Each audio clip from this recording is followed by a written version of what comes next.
కోణంలోంచి చూస్తూ ఉంటారు మీరు నార్మల్గా. సో ఆ కోణంలోంచి చూసినప్పుడు ఎవరి వాదన కరెక్ట్, ఎవరి వాదన తప్పు అంటే ఏం చెప్తారు? ఇక్కడ ఒక మంచి విషయం శివాజీ గారు మాట్లాడారు వేదిక మీద. దానికి నిజంగా శివాజీ గారిని నేను అభినందిస్తున్నాను. అన్పార్లమెంటరీ వర్డ్స్ ఒక 2 వాడారు. దాన్ని నేను పూర్తిగా ఖండిస్తున్నా.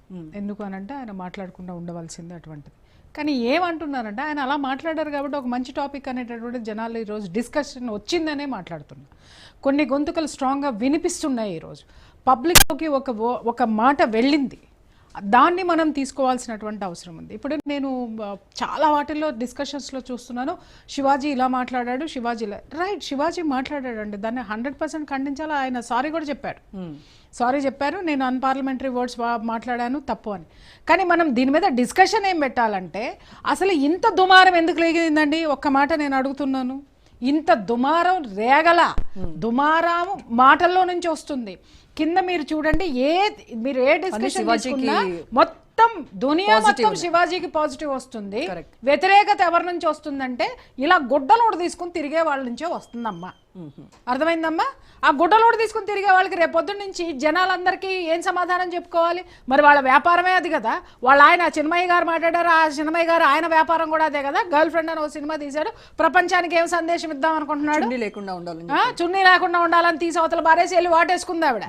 ఏ తండ్రి చూస్తా ఊరుకుంటాడమ్మా? నాకు అర్థం కాదు. రేపొద్దున అదే మన పిల్లలు ఆ పని చేస్తే దవడ పాల్గొట్టి పెట్టి కొడతాం. ఎందుకు కొడతాం అనంటే దేనికైనా ఒక హద్దు ఉంటుంది, మగాడికైనా ఆడదానికైనా. ఇప్పుడు మీరు మాట్లాడుతున్నారు కదా మగాళ్ళకి ఉండాలని, మగాళ్ళ చూపులకు హద్దు ఉండాలి, కానీ నీ డ్రెస్సింగ్ సెన్స్కి హద్దు ఉండొద్దా? మరి అలాగే నీ శరీరం నీదన్నప్పుడు నా చూపు నాదని వాడు మాట్లాడుతున్నాడు, నా చేష్టలు నావని మాట్లాడుతున్నాడు. ఎవరికి సమాధానం చెప్దాం మనం? నువ్వు ఒక మాట మాట్లాడేటప్పుడు నువ్వు సెలబ్రిటీ కావచ్చుగా అని నువ్వు అనుకుంటున్నావేమో. మాలాంటి వాళ్ళ దృష్టిలో మేము కనీసం పట్టించుకోం. గౌరవం ఇస్తాం ఎంతవరకు? ఈ సమాజాన్ని నువ్వు గౌరవించినంత వరకు. సమాజంలో ఉన్నటువంటి పద్ధతులు కట్టుబాట్లు కొన్ని ఉన్నాయి నైతికంగా. ఆ నైతికంగా మీరు రెస్పెక్ట్ ఇచ్చినంత వరకు ఖచ్చితంగా అందరినీ మేము మనందరం కన్సిడర్ చేస్తాం, రెస్పెక్ట్ ఇస్తాం. అది దాటి ఎవడి శరీరం వాళ్ళదండి. నీ శరీరం నీదైనప్పుడు ఇంట్లో పెట్టుకో. రోడ్డు మీదకి తీసుకొచ్చినప్పుడు నా ఇంటి ముందు నుంచి వెళ్తుంది, నా ఇంట్లోకి వస్తుంది, లేదా నా మొగుడు ముందు నుంచి వెళ్తుంది, నా పిల్లల ముందు నుంచి వెళ్తుంది. వయసు వచ్చినటువంటి పిల్లలు ఉన్నారు, ఏం చెప్తున్నావు నువ్వు? ఇప్పి చూపించే వాళ్ళకు ఉంటుందా సంస్కారం? నీకు మాత్రం వేసుకునే బట్టల్లోనే సంస్కారం చూస్తారా? వేసుకునే బట్టల్లోనే సంస్కారమా? క్యారెక్టర్ బట్టలతోనే డిసైడ్ చేస్తారా? తెలుస్తుందమ్మా క్యారెక్టర్. నువ్వు మాట్లాడితే నీతో ఫ్రెండ్షిప్ చేస్తే ఎంతో 2 రోజుల తర్వాత, లేకపోతే 4 రోజుల తర్వాత, వారం తర్వాత నీ క్యారెక్టర్ ఏంటో నాకు తెలుస్తుంది. లేకపోతే నువ్వెవరో నాకేం తెలుసు? ఇప్పుడు చీర కట్టుకొని వచ్చానంటే నమస్కారం అంటే అంటారు, గ్లామరస్ గా వచ్చావంటే హాయ్ అంటారు. ఈ రెండింటికి తేడా నీకు అక్కడే కనిపిస్తుంది కదా. ఎందుకు ఇలాంటివి మాట్లాడొద్దు. ఇవన్నీ ఏంటంటే ఎస్కేపిజం అంటారు నేను. ఖచ్చితంగా ఎస్కేపిజం.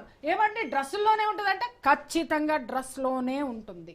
పెళ్లి కూతురు లక్షణంగా పట్టు చీర కట్టుకొని కూర్చొని ఉంటే ఎంత అందంగా ఉన్నారనుకుంటారు. బికినీ డ్రెస్ వేసుకుని కూర్చొని పెళ్లి చేసుకోమను. ఎందుకు?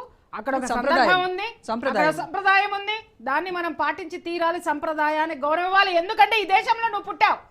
భారతదేశం గౌరవాన్ని, సంప్రదాయాన్ని గౌరవించలేని వీళ్ళందరినీ ఏ దేశం కావాలో ఆ దేశానికి పంపండి. కుటుంబ వ్యవస్థను గౌరవించలేని వాళ్ళని ఎక్కడుండాలో అక్కడ ఉండమని చెప్పండి. అంతేగాని మీరు ఇవాళ నెట్టింట్లో మొత్తం మీ ఫోటోలన్నీ హల్చల్ అవుతున్నాయి. నేను చూడను, నువ్వంటే నాకు ఇష్టం లేదు, నేను చూడను. కానీ వయసు వచ్చిన మగ పిల్లలు చూడకుండా ఉంటారా? గాడిదలాగా నీకు వచ్చినాయి అన్ని సంవత్సరాలు, కానీ ఇవాళ 15 ఏళ్ళ కుర్రాడు, 14 ఏళ్ళ కుర్రాడు నోరు తెచ్చుకొని చూస్తున్నాడు నీ ఫోటోలు. అది ఒక తల్లికి ఎంత బాధ ఉంటుంది, ఒక తండ్రికి ఎంత బాధ ఉంటుంది. ఇంకొకటి, పిల్లలతో కలిసి స్విమ్ సూట్లు వేసుకొని నీళ్ళల్లో ఆడుతా నువ్వు తిరుగుతావు. ఇంకొక తల్లి బిడ్డ ఎలాంటి స్థితిలో ఉండాలి?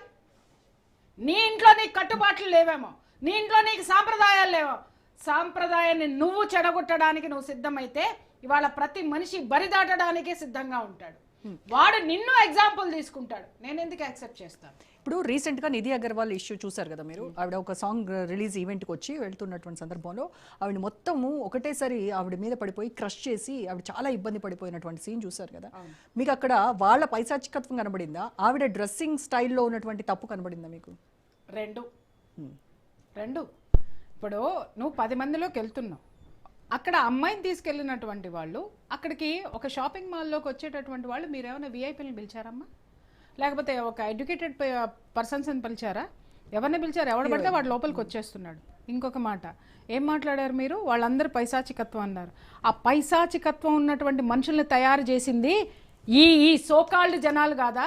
నా ఇష్టం వచ్చినట్టు నేనుంటా, నేను ఎవరితోనైనా తిరుగుతా, నేను ఏ పనైనా చేస్తా, నేను ఏ గుడ్డలైనా వేసుకుంటా.